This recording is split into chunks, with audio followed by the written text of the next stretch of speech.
This is episode 53 of the Equestrian Author Spotlight podcast. I'm Carly Kade, and today I'm speaking with Peter Lee. Peter, a former journalist, is a writer for Past the Wire, a horse racing blog.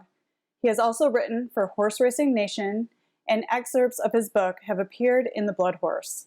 He is also the author of the novel Death and Life of Mel Evans, and has maintained the music blog Hooks and Harmony for the past 12 years. He lives in Atlanta, Georgia. Today, we're talking about his book, Spectacular Bid, the Last Superhorse of the 20th Century. Now, let's get into the interview.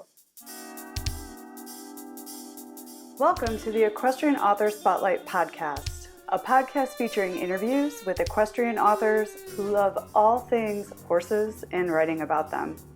In each episode, you'll hear inspirational stories from horsebook authors, including writing advice and marketing tips to help you write your very own horsebook. If you're an author, aspire to be an author, or simply love horsebooks, then you are in the right place.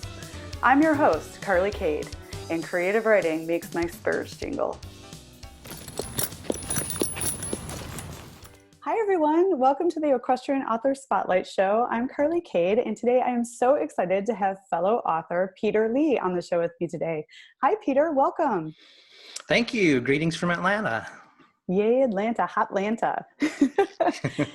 So how I always love to kick these interviews off, because obviously this is the Equestrian Author Spotlight, I always love to ask my guests, just as we get into the conversation, what is your relationship to horses? Are horses in your life? Like, what is your connection to horses? Because you have written a horse book. Yeah, well, being from Atlanta it's kind of tough to be involved with horses because, well, it's not really the middle of horse country. So really, I started with what so many people do, with Walter Farley books back in the 1970s, reading The Black Stallion Returns, Man of War. And that also happened to be the highlight of the 1970s with Affirmed and Seattle Slew, Spectacular Bid, of course. And I just fell in love with horse racing, and have not really missed any Kentucky Derbies since then, watching it on TV. But of course, being 6 hours away from Louisville and Lexington, I don't get up there that much. But being from Georgia is different. You try to mention Spectacular Bid and Seattle Slew to people in Atlanta, and they just look at you like you're really weird. But I'm a rarity here in Georgia. Even though you're in Georgia, it still works, because you've written a book about Spectacular Bid. It's called Spectacular Bid, the Last Superhorse of the 20th Century. And this is what was fascinating when I was galloping around your website. It says you examine Spectacular Bid from his humble beginnings.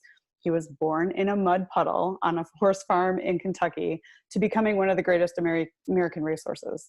So tell us about this book. Tell us why Spectacular Bid.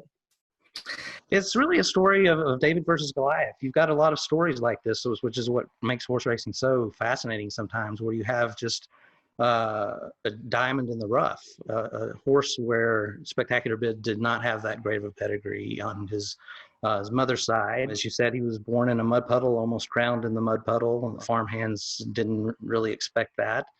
He was not a beautiful horse growing up, and so he was sold for only $37,000 to the Meyerhoffs, who happened to live in Maryland. And they took a Maryland trainer and a Maryland jockey and went into Kentucky and New York and took the racing industry by storm. And a lot of people didn't like that, but it really is a story of a horse that really wasn't supposed to make it, a trainer and a jockey that a lot of people looked down on, and they made history with it.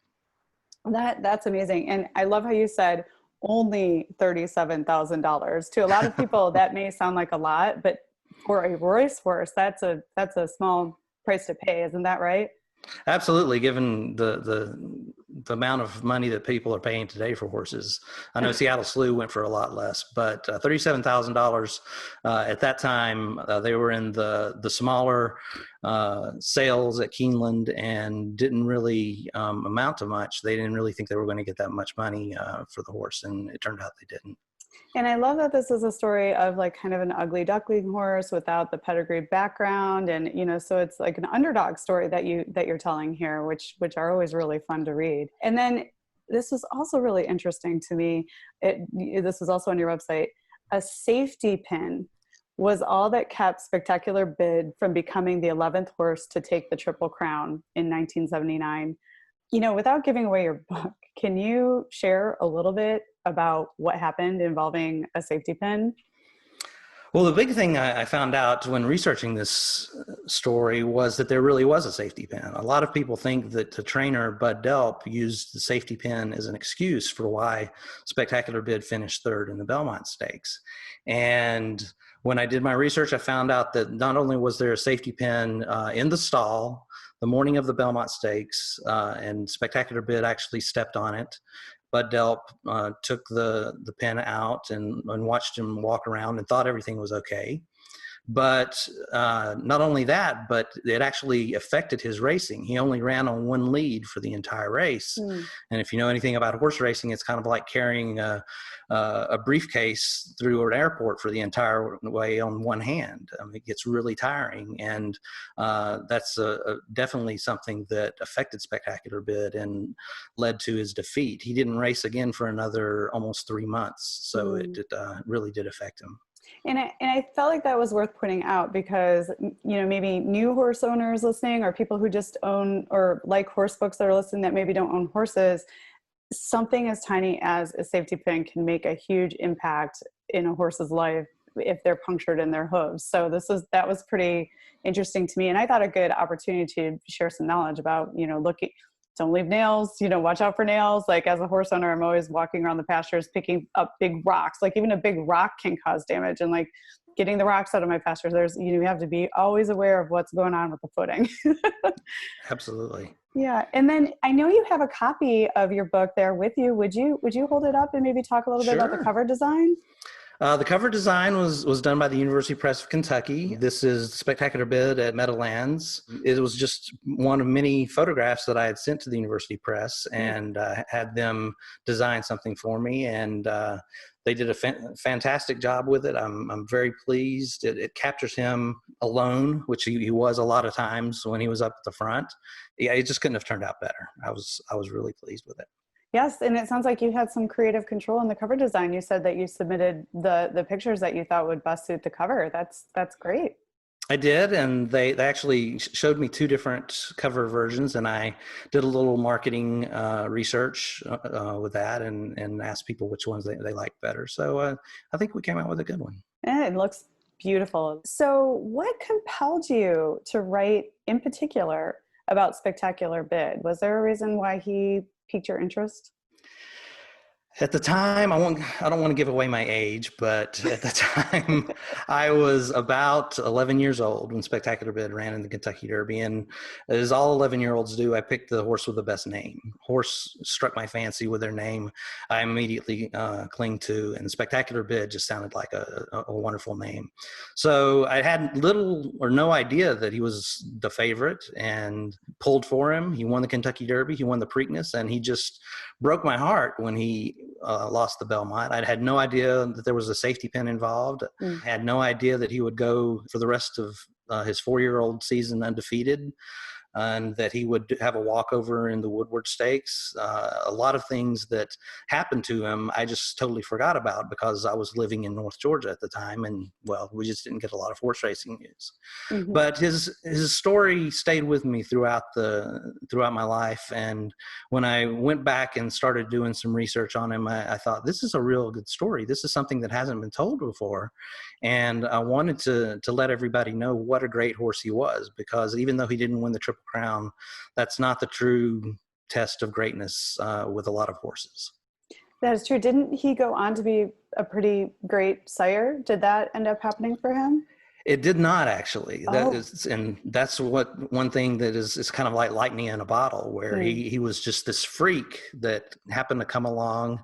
As I said, didn't have a lot on his mother's side. He had some bold ruler on his father's side, but his progeny really did not fare that well. He did not come up with any stakes, really good stakes winners, only 2 or 3 stakes winners.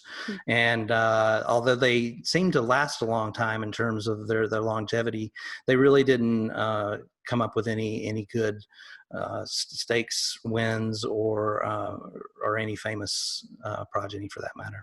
That is really interesting. So he was just a very unusual horse then, in the fact that he went out and he did this amazing feat, but then didn't go on to produce any winning, what do they call them? Is it get after the fact? So that's really interesting to hear, because you'd think this freak, even though he didn't have the bloodlines, would come up and then he would produce some of his own. So that's right. a compelling story to tell.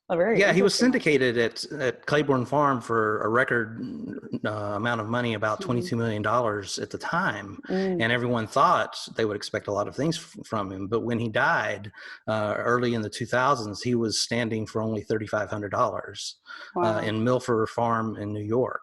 They moved him there. So his projections did not really take, and he spent the last few years of his life in a lonely little farm up in New York.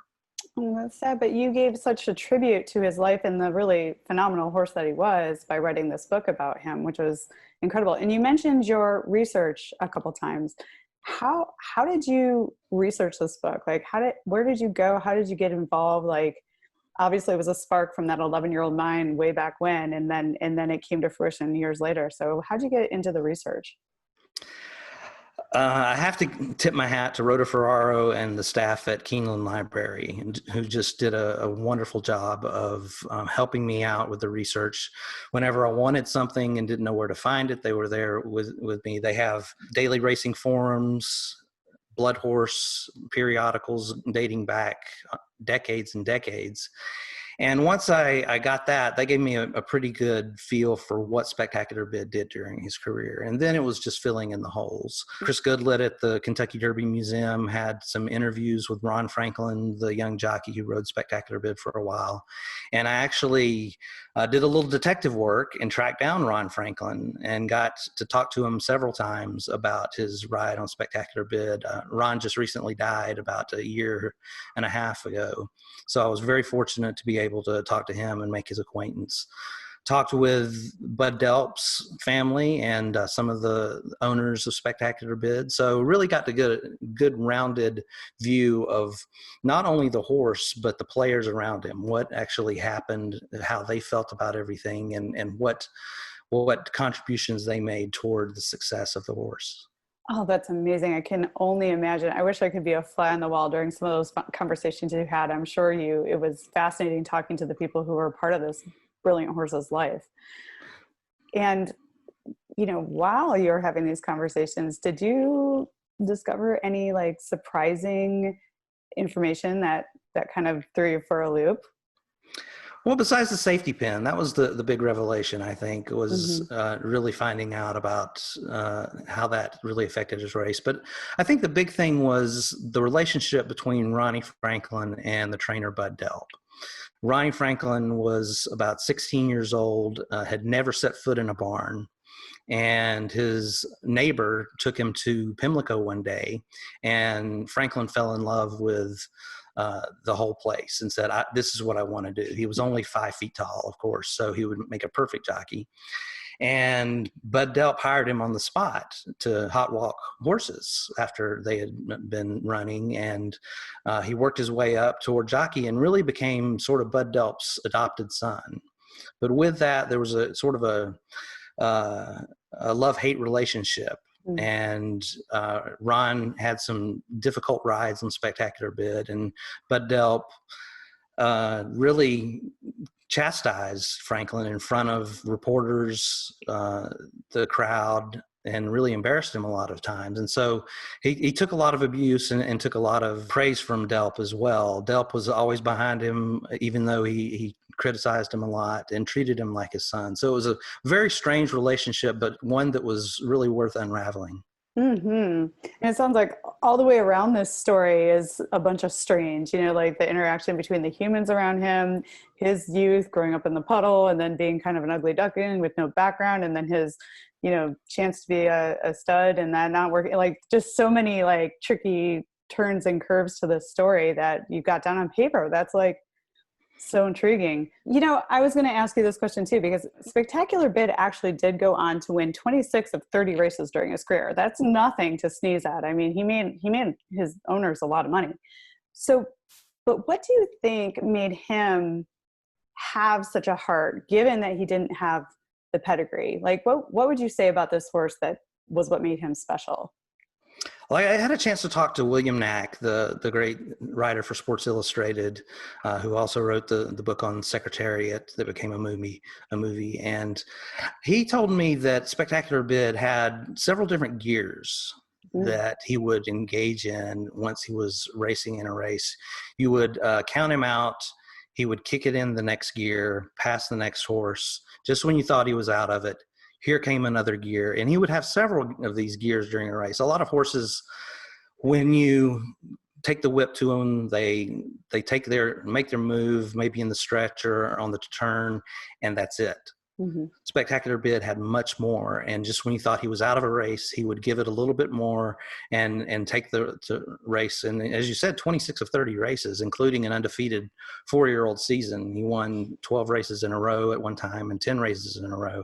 There was the Florida Derby, in which Ron Franklin, that was the race where Bud Delp really lit into the jockey pretty bad for his ride. And it was a bad ride where Ron Franklin had to hold him up several times during the race, almost bumped into a couple of horses. And Spectacular Bid was out of it 2 or 3 times, but went on, kicked in that extra gear, and won by 3 or 4 lengths going away. So it takes a special horse to do that. And he indeed was something special. That's amazing. I have goosebumps. I mean, I think what you're describing is heart, having heart, and it sounds like he loved his job. And, that's something that I don't think you can breed into animals or humans. Either that heart is there or it's not. So thank you for sharing that with us. It just sounds like a special horse. And here is something so exciting, and congratulations to you. This book is a semi-finalist for the Dr. Tony Ryan Book Award, honoring the year's best book about thoroughbred racing. How does being up for such a prestigious literary award make you feel? That's got to be an amazing honor for your writing.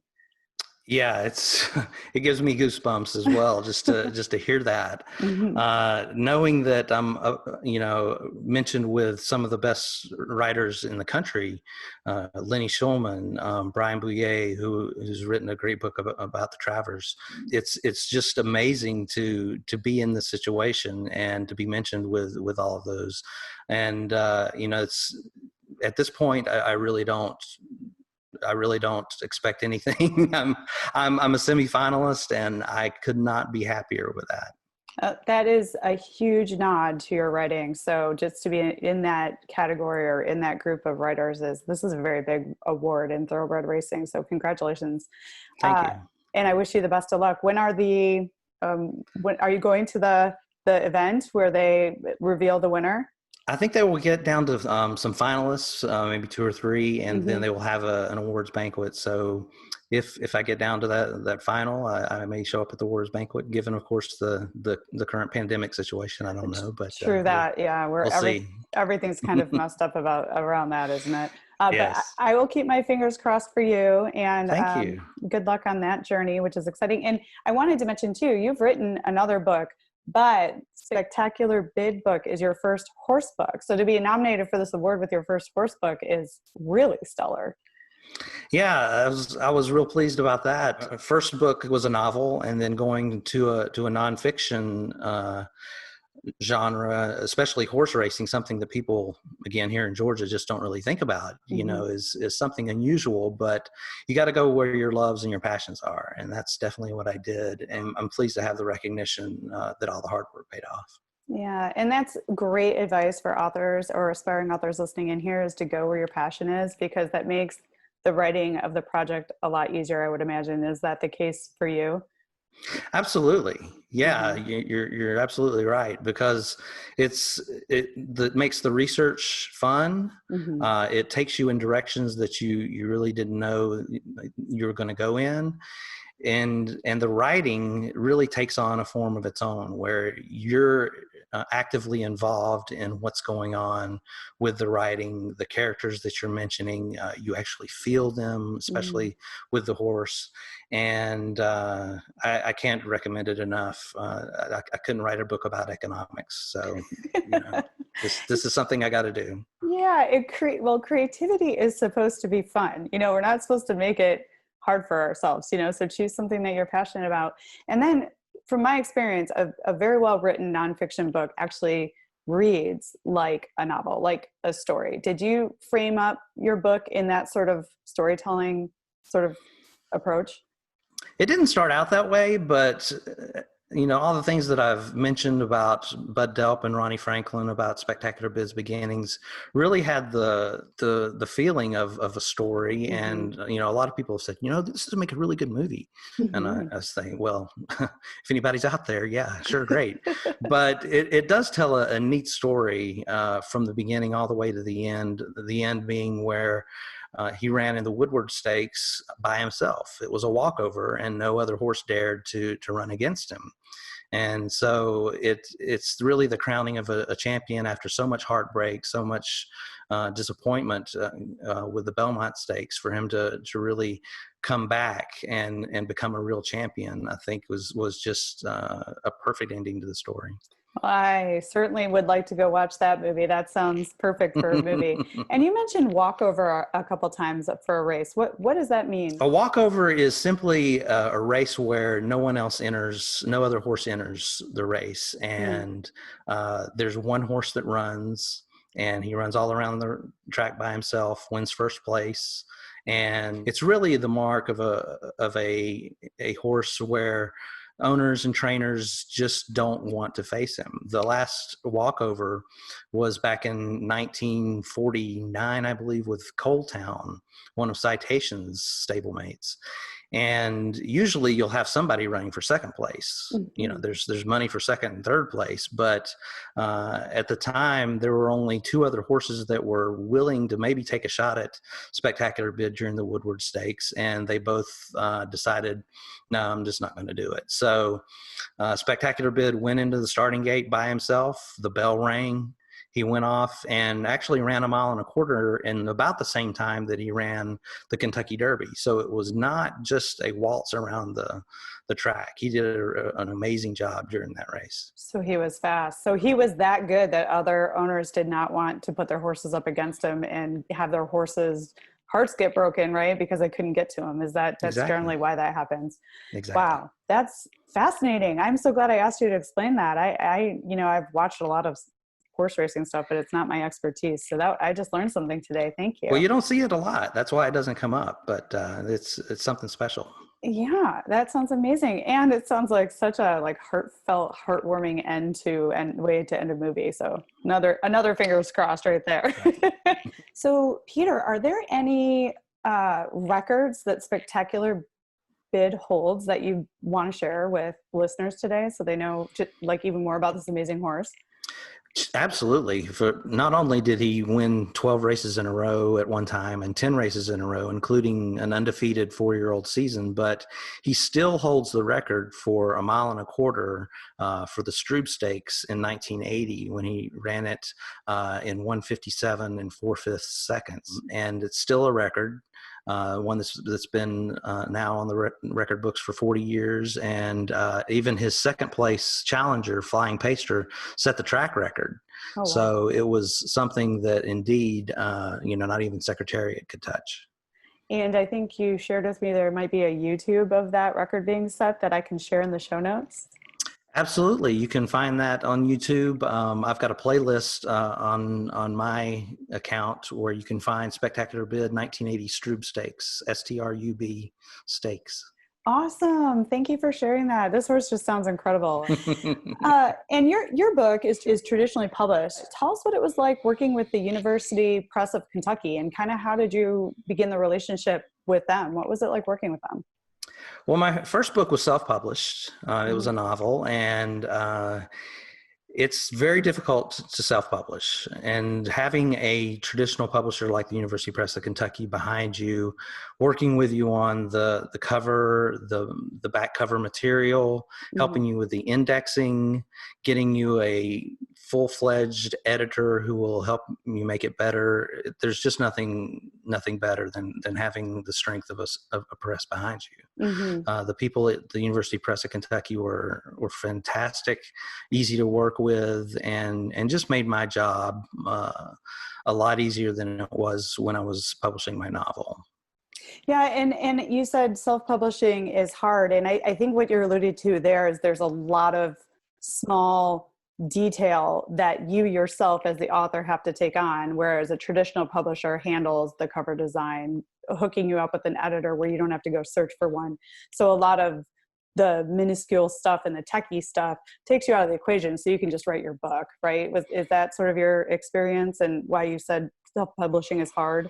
Yeah, self-publishing, yes, you have to know everything. You have to go to some website to find a good book designer, and you don't know what you're getting. So Mm-hmm. you may be spending money on something that you don't like. You're doing the same thing with an editor, a Mm-hmm. proofreader, a developmental editor, and then, of course, marketing is all up to you as well. So you're in a huge stadium screaming, buy my book, and it's something that you've done yourself. And having somebody like the University Press of Kentucky scream for you, or at least scream with you, is a lot more reassuring, and I'm thankful for that.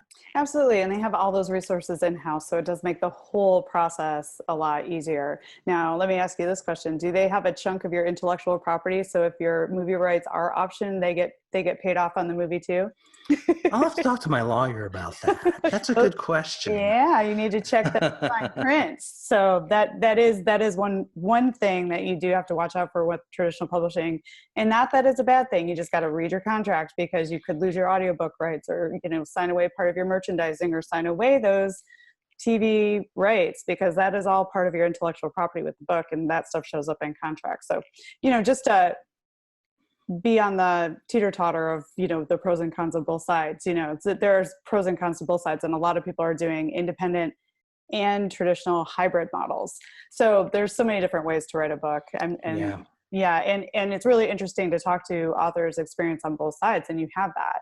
So how did you find the University Press of Kentucky? I've heard they're very wonderful to work with. I actually interviewed one of your colleagues about a week ago, Jennifer S. Kelly. So how did you connect with them? Did you ask other people where to go, or did they find you? I was all ready to self-publish this again and do my own thing. And Jennifer Kelly, I talked to her, and she said, I'm publishing a book with the University Press of Kentucky. You ought to check in with them and see if they can do anything for you. I had already written the entire manuscript. So I had just really sent it to them and said, here it is. This is what I plan to do with it. Do you have room for me? And it, as luck would have it, they were doing a Horses in History series, and this fit in perfectly with what they were doing. Jennifer Kelly's book, Sir Barton, is a fantastic book, and was released in the spring, and then my book was released in the fall of last year. So it just fit in perfectly with what the University Press had going on. Oh, that's great. I love hearing stories like that. And this is a classic example of authors uniting and taking care of each other. She recommended the publisher to you, and you actually fit right in. And then it's almost like the universe opened up and said, come to us, Peter. You have the right book at the right time with the right fit that goes exactly in this category of what we're doing. And that's how things magically happen for authors. So I love to hear stories of things like that happening. It was very good, and I'm very happy it happened, and very thankful to Jennifer. Yeah, well, that's what's so important about it. Looking out for each other. We're always stronger when we work together, I think, than when we're trying to do our own thing in our own little boxes. So with this book, how have you been reaching your readers? Has there been any interesting things that you've done, particularly in this time of quarantine and stay at home, to get the word out about your books? Well, that's difficult because tend to be an introvert, and all authors, I think, tend to be an introvert. And so marketing is just something we hate to do. And it's something we're not familiar with, something we're not comfortable doing. And especially trying to say something good about ourselves and about the work that we produce is very uncomfortable. So it took a lot of work to get across that. But as part of working with the University Press of Kentucky, I came up with a marketing plan and told them exactly what I was planning to do. And a lot of it revolved around social media. And Facebook is amazing with what they can do with targeted advertising. And I started a Facebook page, Twitter account, Pinterest account. I tried everything just to see what really would fit that demographic. Did a lot of podcasts, of course, and radio shows. And as you said, the pandemic has really kind of put things to a halt. I was going to be at the Kentucky Derby Fan Fest at Black Eyed Susan Day, and so now it looks like those things really aren't going to come to fruition unless something amazing happens. But I continue to blog and continue to post on social media and continue to do things like this in hopes of getting the word out. And that's great. I mean, that's great. That's what you can do right now. And next year, right? Next year you can get to those events and pick up, where you had to stop this year. But events are very powerful for authors because you get to meet readers in person and talk to them and tell these wonderful stories. But in the interim, people are listening to podcasts a lot. So this is a great way to get the word out. And I'm sure, the thoroughbred racing platforms were eating up your story about Spectacular Bid. So I'm happy to be part of helping you get the word out about this book. Thank you. Yeah, well, thank you for being on the show. So you just mentioned that marketing is one of the most difficult parts of being an author. But I always like to ask this question of my interviewees because everybody has a different take. So I like to ask, for you, beyond marketing, what has been the hardest part about being an author? But then on the flip side, what's been the very best part of that process? That's a great question. The best part is really seeing the final product, opening that box, seeing all of the work that you put in, all of the sweat and tears and research that you've done, and it looks good. It's not something that you just threw together and went down the Kinko's and put in a coil spiral bound notebook. It's something that's professionally done and it's got your name on it. And there's really nothing that takes away from that thrill. That's something that keeps me going when things do get down and I'm not really sure where I want to go and what I want to do next. In terms of the most frustrating thing, I still just have to go back to the marketing. And I know I've said it before, but it's almost a full-time job once you do publish your book. Once you publish your book, it's not if you build it, they will come. There is a lot of proactive things that you must do, a lot of massaging and talking to the right people and getting on the right shows and finding where your audience is. I mean, there are a dwindling number of horse racing fans, but there are still out there. And there are lots of people who remember Spectacular Bid from the 1970s and the Triple Crown years of Affirmed and Seattle Slew. So finding those people and convincing them that this was a story that they needed to read is a real challenge.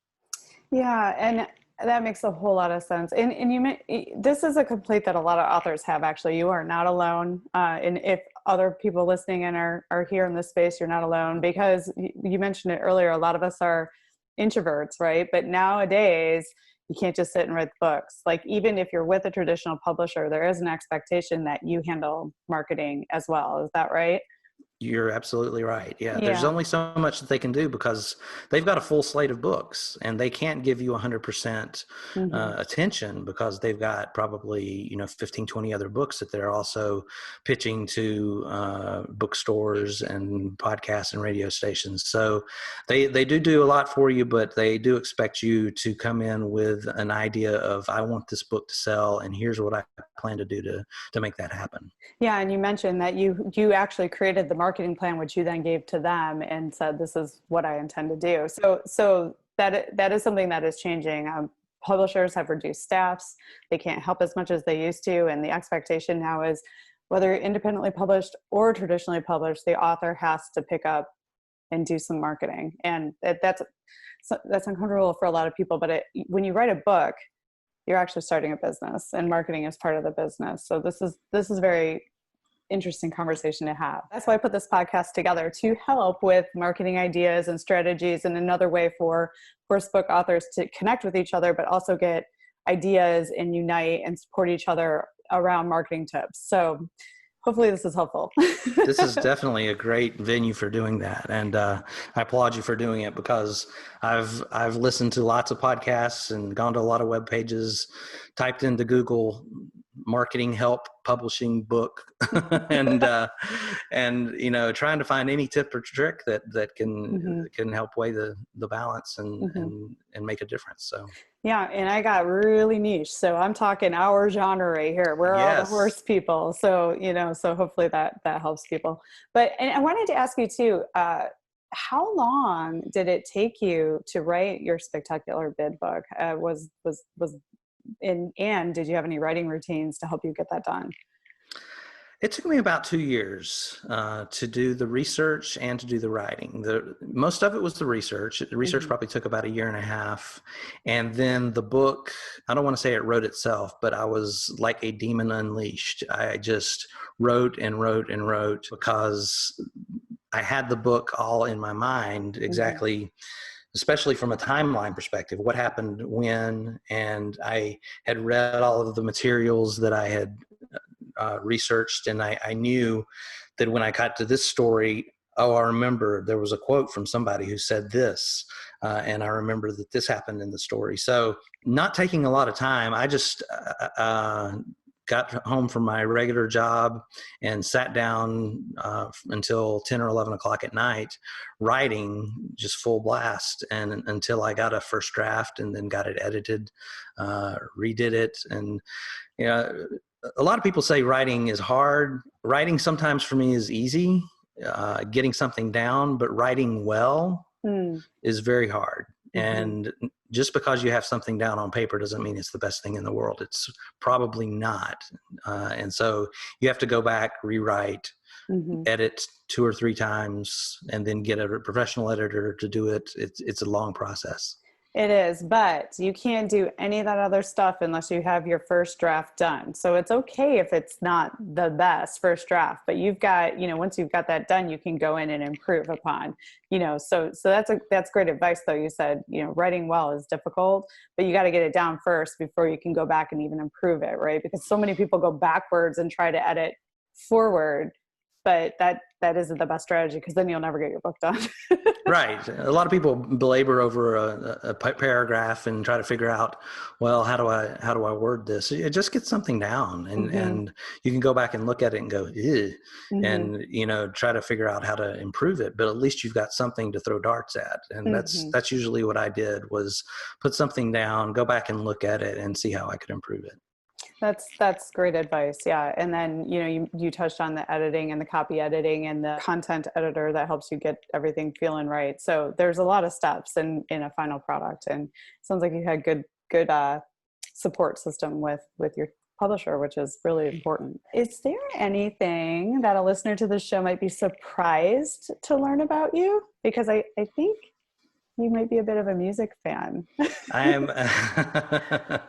Yeah, my Facebook friends list is kind of weird. I've got all of these equestrian friends, and then I've got a lot of musicians, big music junkie, and maintain a blog called Hooks and Harmony, which is based on 80s music and melodic pop, sort of like the Beatles. And I write for that pretty regularly. I've been writing for that since 2008. My first book, The Death and Life of Mal Evans, was really a alternate history of what might have happened if the Beatles had stayed together during the 1970s. Oh, so cool. It's a totally different from Spectacular Bid. But again, you have to go with your passions, and my passions are music and horse racing, and I will continue to be doing that in the future. Well, I love that I discovered that about you, because I think that we could actually be friends if we met in person, because I happen to be a huge music aficionado myself. I actually used to work in the music industry as an wonderful artist development representative. So I feel like we could have a lot of really cool conversations. And what else can people find on your blog, which I'll link to in the show notes if they happen to be music fans, because we're all creatives. Yeah. I've got a couple of series that I do, Desert Island Discs, where I just talk about records that you can't do without. I've got a Where Are They Now? Whatever Happened to Men Without Hats, an 80s one-hit wonder. So there are lots of different angles that I take, but it's mostly about 80s music. I'm a big Prince fan, big U2 fan, so I tend to write about them a lot. But it's a good avenue and piece of therapy for me to write about what I love. That's, I think, one of the best pieces of advice that you've given during this entire interview for other authors or creatives is pursue your passion, follow your muse, do what you love, what makes you happy. And because it's really an expression of love when you create anything like this. So good on you for following your passions. Thank you. And it does make it a lot easier. Oh, it sure does. I couldn't agree with you more. That's why I write about horses. And why you write about horse riding and music, or horse racing and music. So I have to ask, what are you curious about? What's next? What are you thinking about? I don't know. There are, one thing I love about horse racing history is there's so many stories that have yet to be told. I've got behind me about 15 or 20 books on famous horses, but there are so many other horses that whose stories have not been told, and it's just challenging to figure out exactly what you want to do next. One thing that I have talked about is a book about the rivalry between Damascus and Dr. Fager during the 1960s. They met 4 times.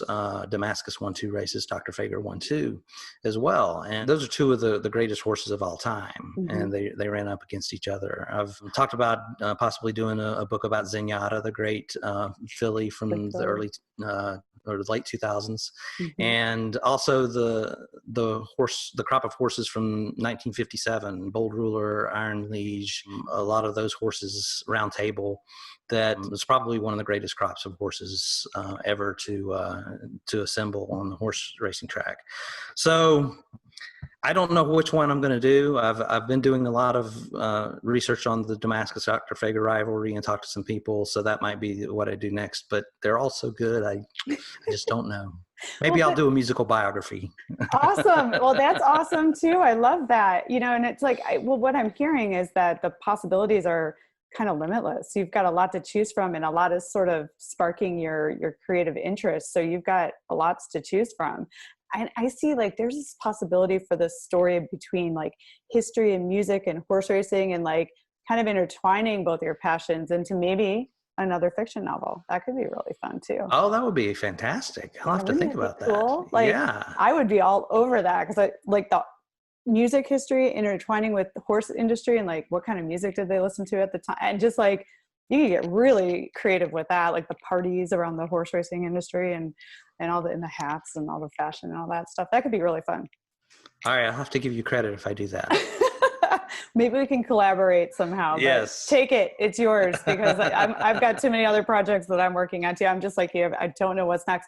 And I think another thing worth mentioning too is it's good to take a break after you complete a book, because you're still, when you finish the book, you're still with the book, because you're marketing the book and you're doing all the follow-on things that has to happen. And you make sure that book has its best life, and it's okay to take a break. And then you pick up where you're feeling like really motivated to go. So you sounds like you have a lot of those options. So it's okay. Yeah.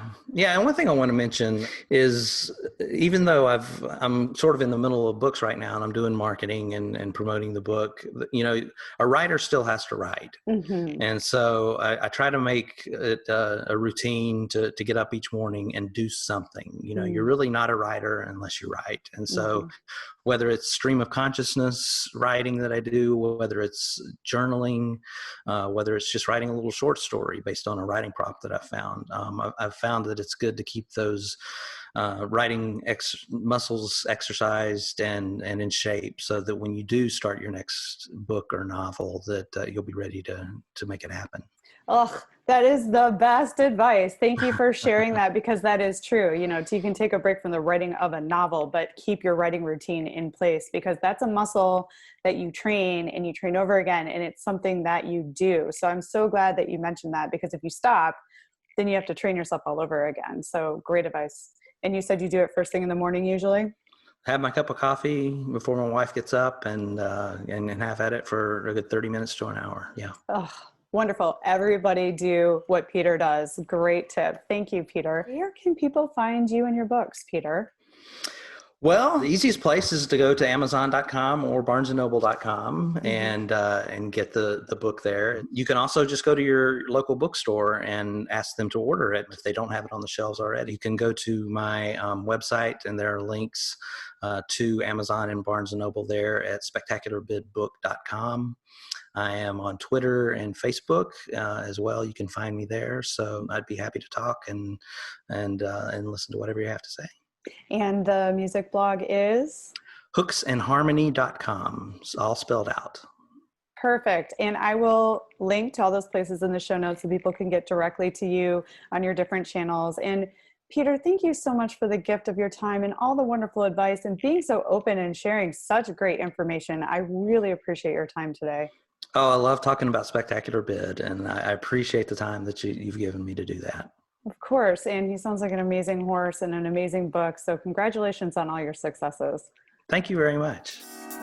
Thanks for joining us this week on the Equestrian Author Spotlight podcast. I hope you enjoy these Q&A sessions with wonderful equine authors who love all things horses and riding, just like me. Visit my website, carlycadecreative.com, where you can read the show notes, and make sure you never miss a show by clicking the subscribe button now. This podcast is made possible by listeners like you. Thank you so much for your support. Want a free guide to secrets of horsebook authors? Gallop over to carlycadecreative.com/wisdom to have author advice delivered instantly to your inbox. If you are an author who writes about horses and would like to be spotlighted, please let me know. Visit my contact page at carlycadecreative.com to fill out a request. I'd be happy to have you on the show too. Thank you for tuning in to the Equestrian Author Spotlight podcast. See you next time. I'm your host, Carly Kade. Creative writing makes my spurs jingle.